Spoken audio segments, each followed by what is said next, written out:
government has set up a task team that will undertake broad consultations on making vaccination mandatory for specific activities and locations. That is, to make vaccinations compulsory for certain locations and certain activities.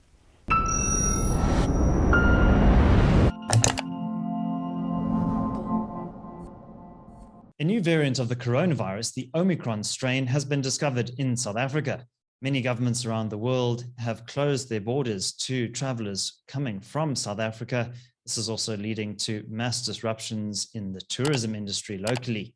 Joining me to discuss the implications of this is Gabriel Crouse. He is with the Institute of Race Relations. So Gabriel, do you think that the concern for this new variant is justified, or is it still too soon to tell? In terms of its threat, it's too soon to tell. What we know is that it has 32 mutations in the receptor binding domain. So that's the part of the virus that is most easily latched onto by antibodies. And so that's obviously very worrying. If it looks suddenly quite different, our antibodies might not be able to latch onto it as well. And there are further implications, although only suggestive, that our T cell response might not be as strong. That being said, there is no preprint scientific paper designating the cardinal mutations. So we're not even sure if all 32 are meaningful mutations or are just sort of the kind of junk and drift that gets produced through evolution. There is some early indication that many of those mutations would make the disease less severe and less transmissible. But there's a worry that actually if you combine a bunch of mutations which each individually make it less severe, collectively it'll be more severe. At the moment, this is all wild speculation. This is largely based on in silico, which means computer model kind of science. Even that hasn't been published. In terms of in vitro, which is laboratory testing, challenging this thing with human plasma that knows how to beat the virus. We don't know how that performs yet. And in terms of in vivo, which is the most serious kind of science, actual lived experience, as it were, looking at numbers of deaths and hospitalizations and cases, we really know almost nothing at all. And that's because Gauteng and South Africa in general have come off such a low base, such an extraordinarily low base, that any increase seems very dramatic, but there's no real control to see if this outcompetes Delta or any of the other moving variants. So in short, a lot to find out. Enjoying this analysis? Click here to sign up for our 30-day free trial for more content from the CIA. Okay, so it's still too soon to tell, but what effect do you think vaccination rates as well as natural herd immunity are going to play in determining the severity of this variant? Because to my mind, variants are just going to be a natural part of the evolution of this pandemic. We obviously saw the Delta variant that was particularly dramatic earlier in the year. But do you think that these subsequent waves are going to start to diminish in terms of severity, or is it a bit hard to tell in that regard? No, there it seems like we have some confidence. So, you know, everything comes with a caveat that the world is a strange place and one can be surprised by black swan events. But there is some reason to be confident. The first is notice that every non-government scientist that consulted the so-called Moseneke report earlier this year predicted that there'd be a trough in October, November, predicted that there'd be a fourth wave following that, and said most likely that fourth wave would be triggered by evolution in the virus. The evolution of the virus tick rate has been consistent. It's been consistent with the most well-known coronaviruses that have been studied for the last 50 years. So it's come more or less exactly when scheduled. In terms of South Africa's protection, we have to bear in mind that we have one of the lowest vaccination uptake rates in the world. 35% odd of adults are fully vaccinated. But on the other hand, we have estimates, for example, coming from Discovery, that more than 80% of South Africans have been infected and then recovered. Now, I don't like to talk about herd immunity because immunity sounds like a binary thing. Like once you've got it, you'll never get it again. That's not the case, but there is herd protection, or rather convalescent protection. And I mean, the preponderance of studies show that convalescent protection is stronger than vaccine protection. So if those numbers are accurate, South Africa is very well poised to face a case wave. That's a wave where you see lots of cases and it's quite scary.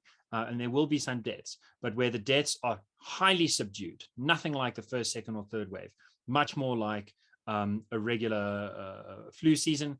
In fact, lower than some severe flu seasons. And coronavirus at that stage drops from a priority to disease to something further down the list of what government needs to look at.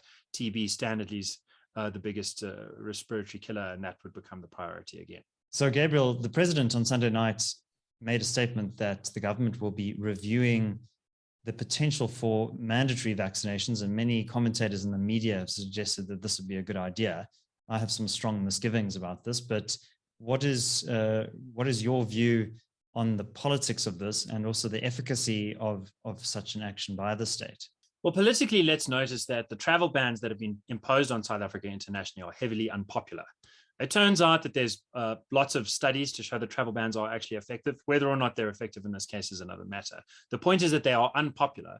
And in that climate, it's very difficult for the president to say, travel bans are terrible, but let's have a lockdown. So it seems like no surprise that the president didn't go for a lockdown, but is now looking for some other government method of intervention. And mandatory vaccines are about the most invasive method that the government could deploy. In extreme circumstances, maybe that's the right thing to do. We don't know what circumstance we're in. There is no proper seroprevalence survey. That's randomly sampling people and testing them for whether they've recovered from COVID. So we don't actually know whether 80% of the country has recovered, in which case we should expect very subdued deaths. And vaccination mandate would have very little benefit, or whether only 20% of the country has been infected. Maybe the estimates have been completely wrong. Short of knowing that, I can't see any justification for the mandate on any political view, even on a very pro-interventionist, low liberty part of the spectrum. But beyond that, there are the questions of what the third-party effects are. To what extent do vaccinated people reduce their risk of then passing on the disease? And the reason I mention third-party effects is that the government's in no position to force you to be healthy. That is a standard axiom, even in left-wing politics.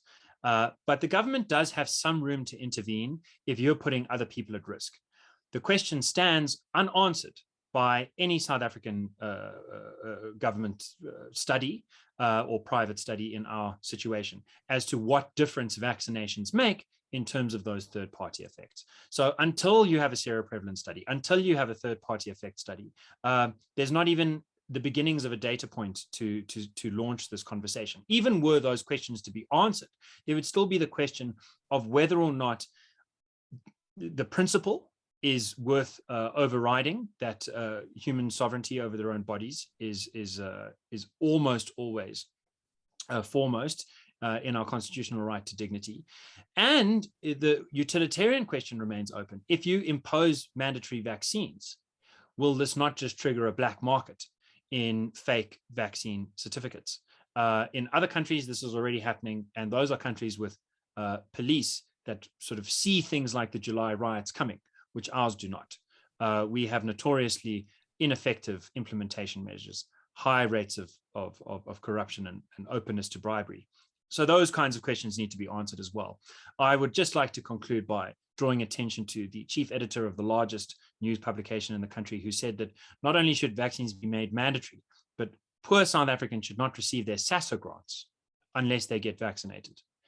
I think that this is extremely concerning. To take away someone's actual bread, their lived nourishment, what they really need to give their children, in order to force a vaccine on them when you don't even know if they have natural protection, strikes me as callous and highly reckless.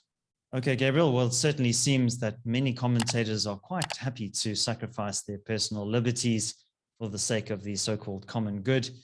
We will certainly be watching this issue closely. Let's hand over to you, our viewers. What do you make of these rumors of a potential vaccine mandate? Let us know your thoughts in the comment section below. Don't forget to like this video and also subscribe to the channel if you haven't done so already. My name is David Ansara. This is the CRA. Until next time, take care.